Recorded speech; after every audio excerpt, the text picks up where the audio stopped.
I haven't been live on here in so long, so I'm not going to even really wait around for people to come on here. I just wanted to start streaming live and doing what I'm supposed to be doing here. So I'm just popping on live for a moment, because I wanted to be able to answer any questions if you pop in and want some questions. I want to be able to answer this question for you.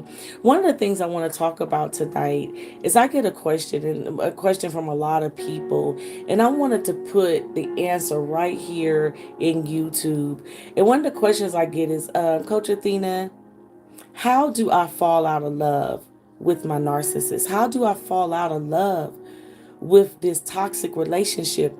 I don't know how to release it, and I don't know how to let it go. And so tonight I want to talk about that just really quickly. I remember I am a narcissist abuse survivor. Lord help me. Thank you, Jesus. And I thought I was head over heels for this man. And one of the reasons I thought that was because he had pulled me all the way into him emotionally. And what I realized is that everything I thought I wasn't, he came into this relationship, and of course, you call it the love bombing. He came in this relationship nurturing my emotions.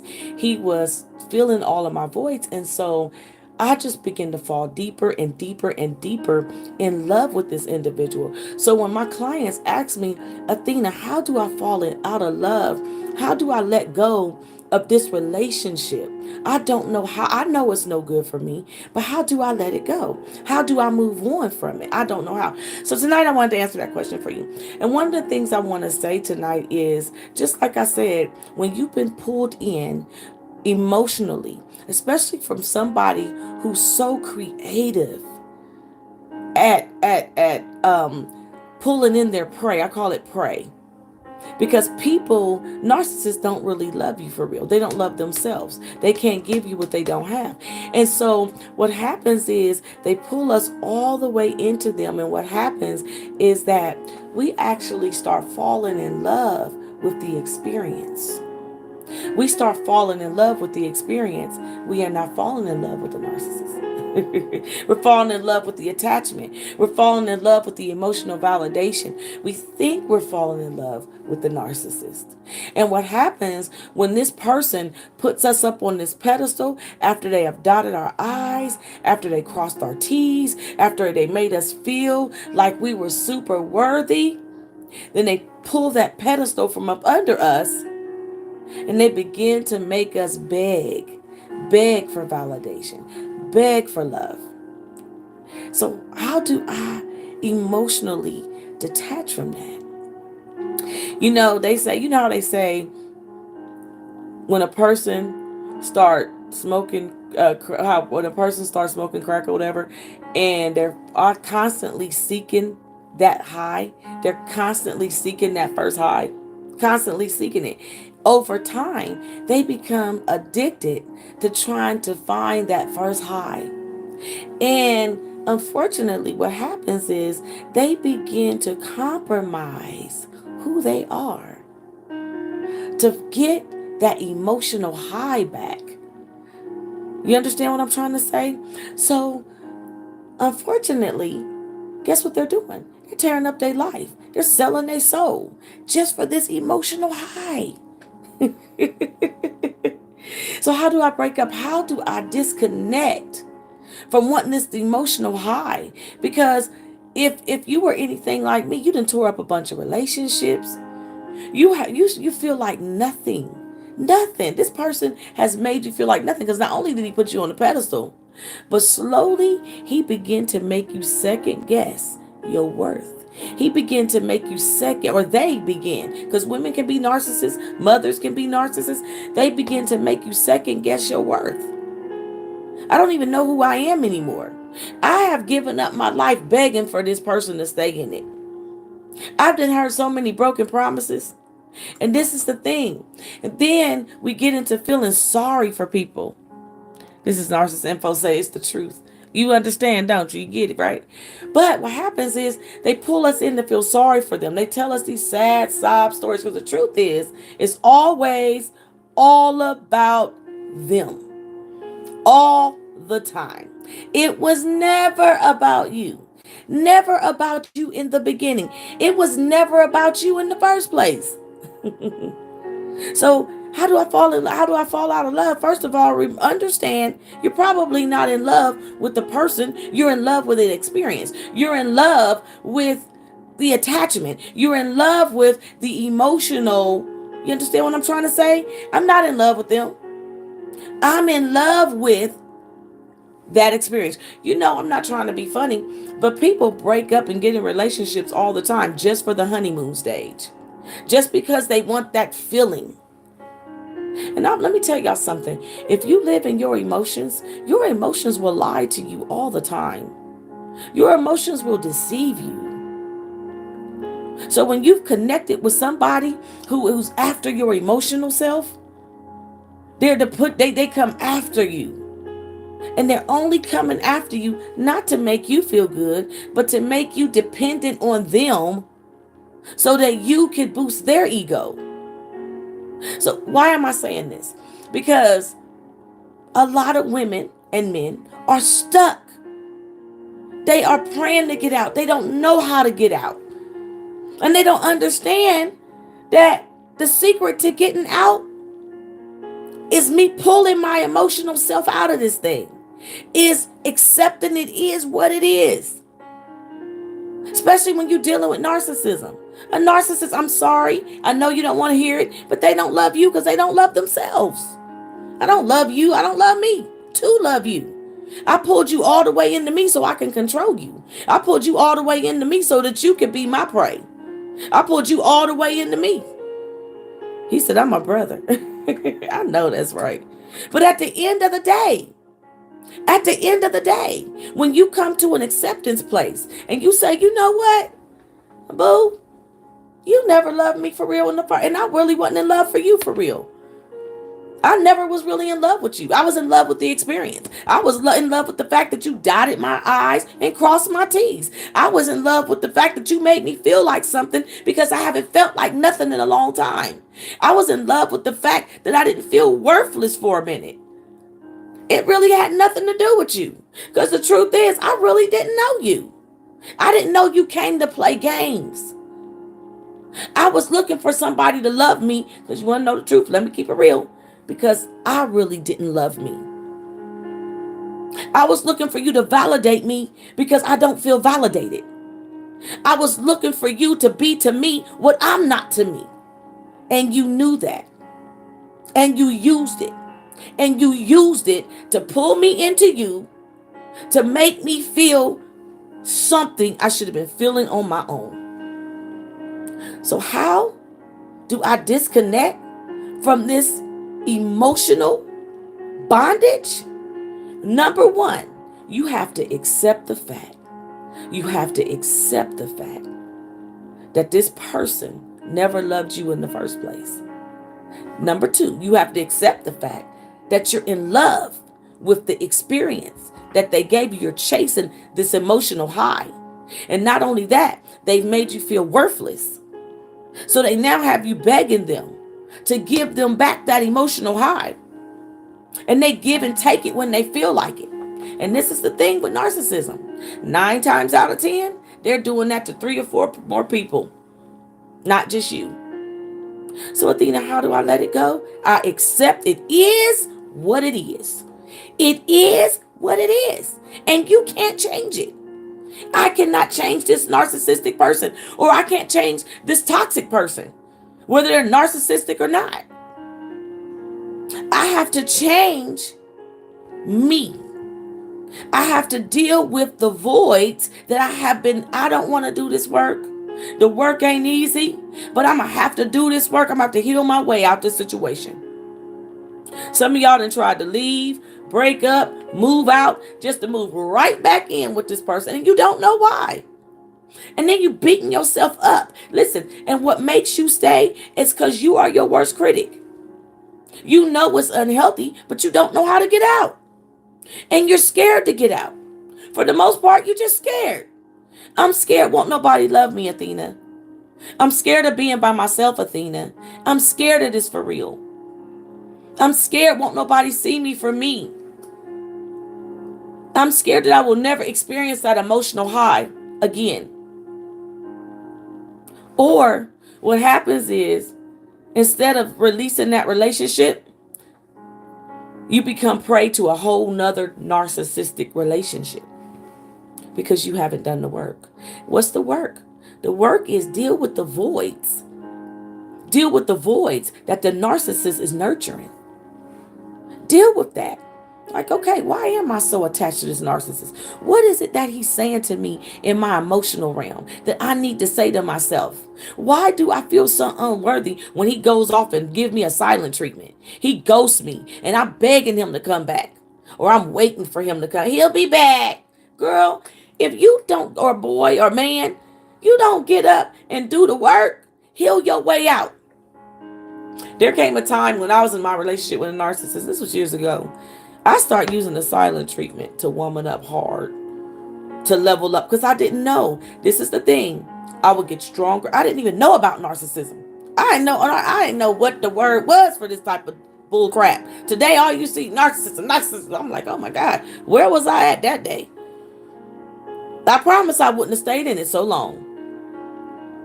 But if you want out of this thing, you got to be willing to do the work. And you have to say, what is it that's keeping me in bondage? And you got, listen, the secret is not to be a victim to him. I'm in so many narcissist group helping women, and I promise y'all, all I see is they sharing victim stories. Like, boo, you're not a victim anymore. You don't have to be a victim to a narcissist anymore. All you have to do is one day sit down and say, okay,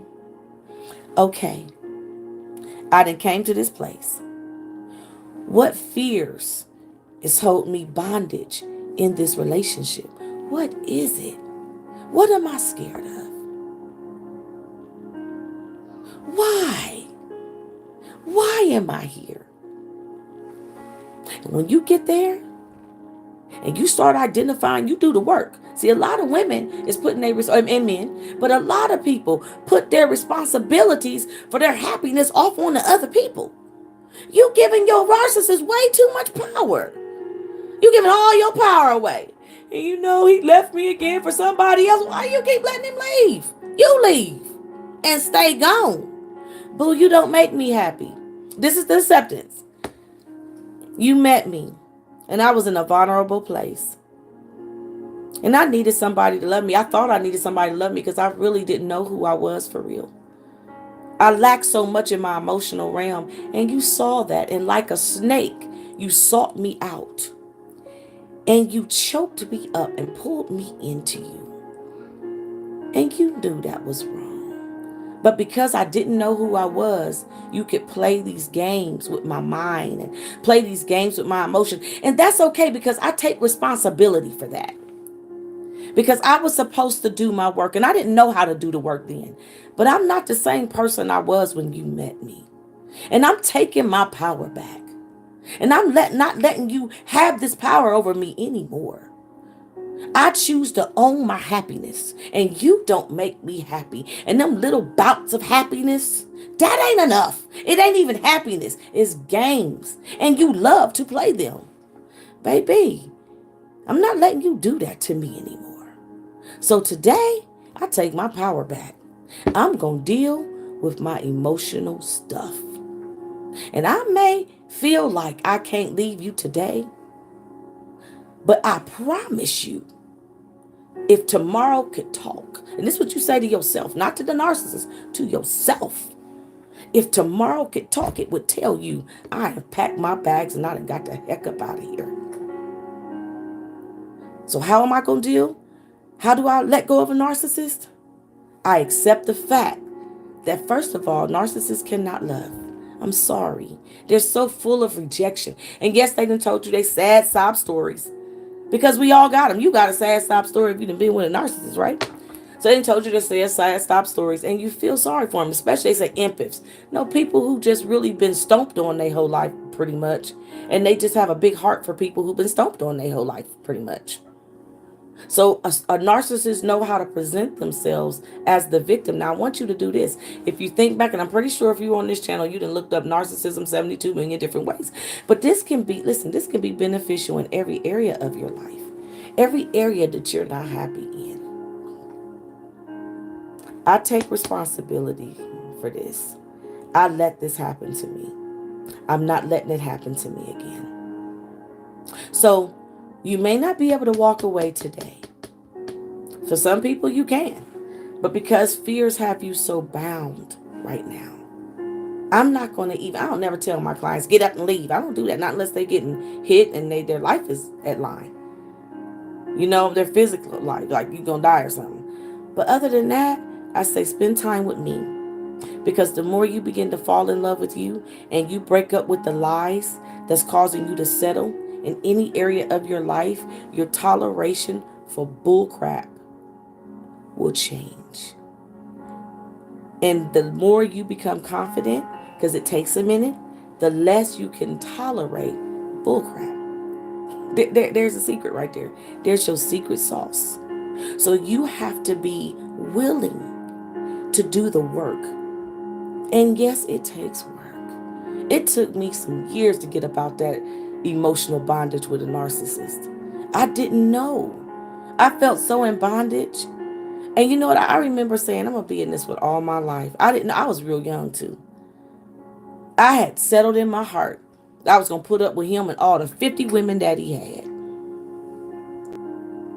All them women. And this is the thing, he had us all in check too.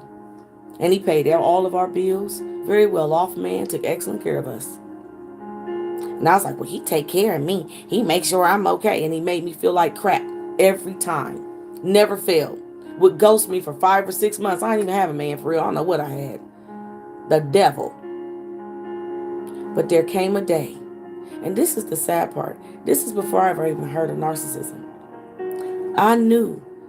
And I heard it. I heard it somewhere. Somebody said, you have to take responsibility for where you are. Sweetheart, take responsibility for your part in this relationship. I'm not saying it's your fault. I'm not saying that. I would not dare put that on you. What I'm saying is say, I'm going to be accountable. I didn't let this thing happen to me because I really didn't know who I was. And I am going to, as of this day, make a vow to myself right in this moment to start dealing with me. Start dealing with these fears.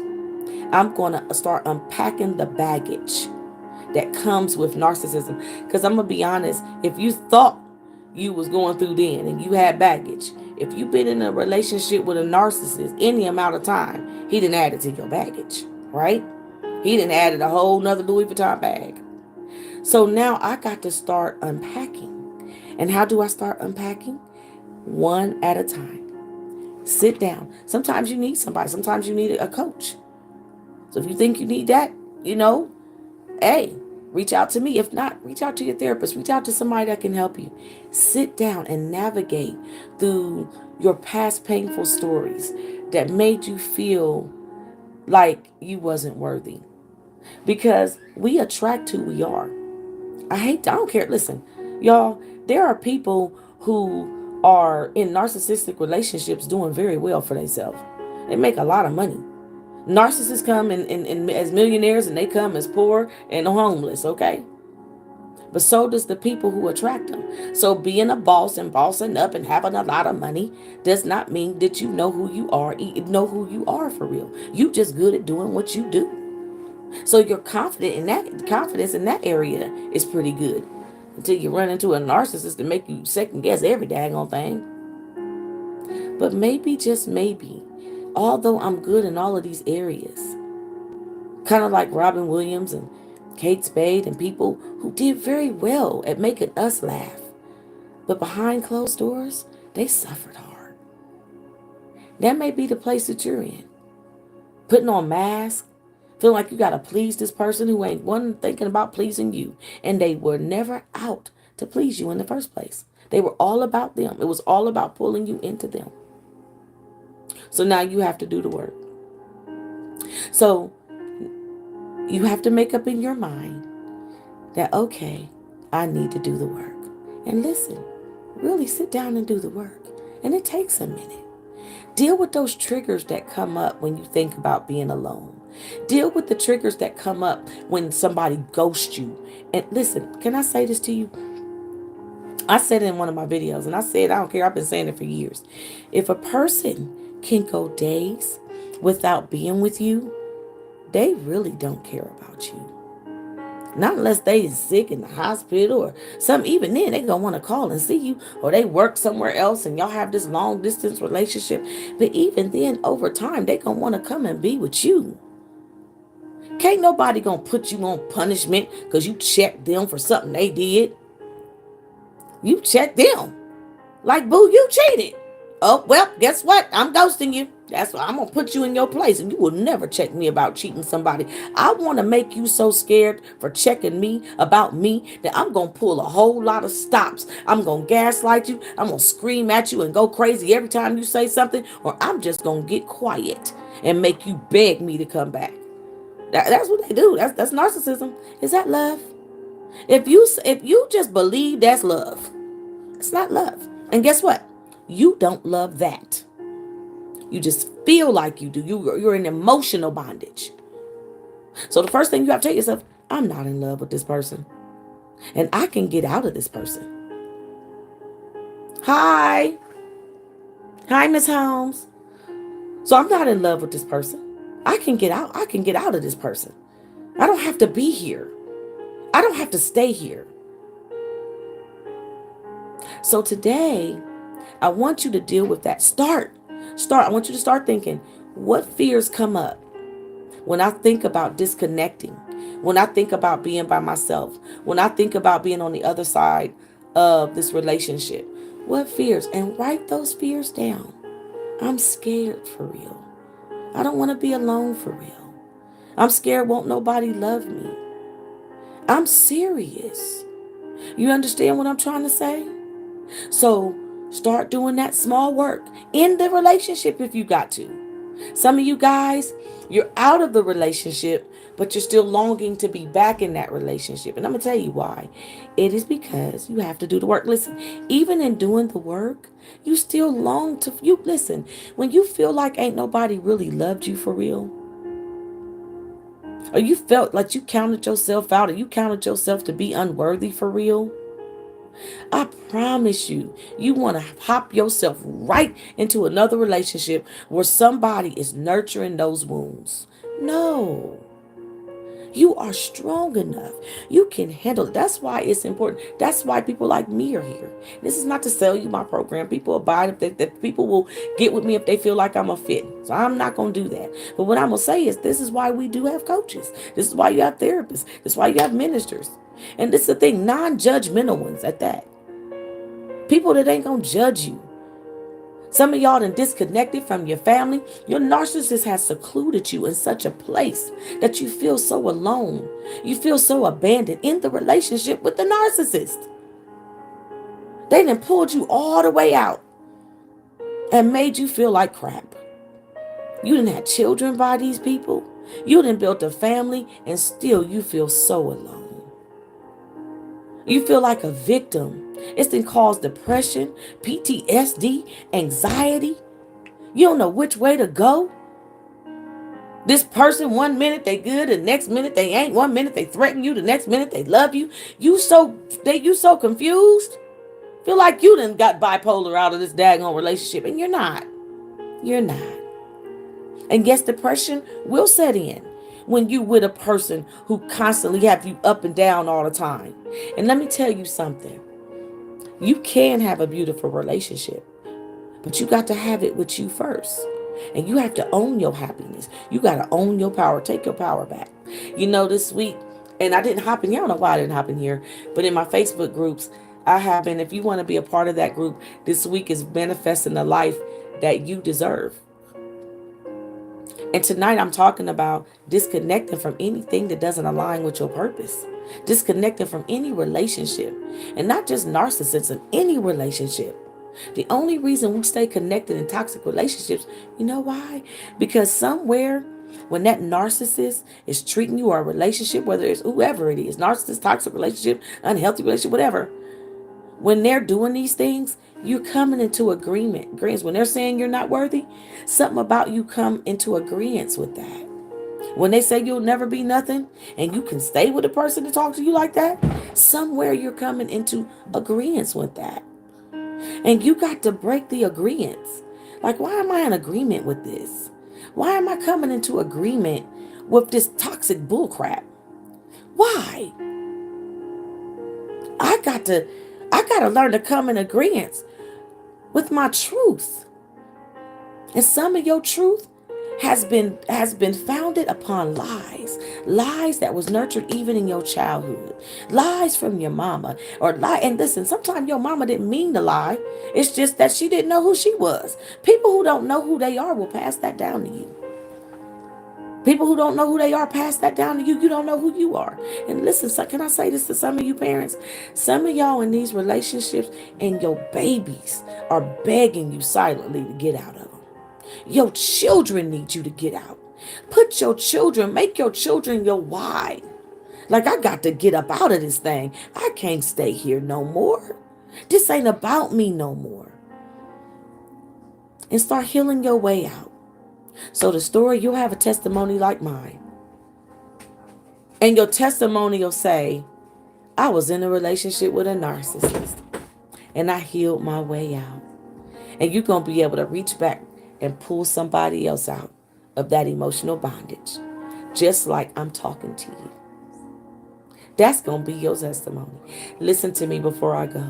You are somewhere in the future, and your situation looks much better than it looks right now.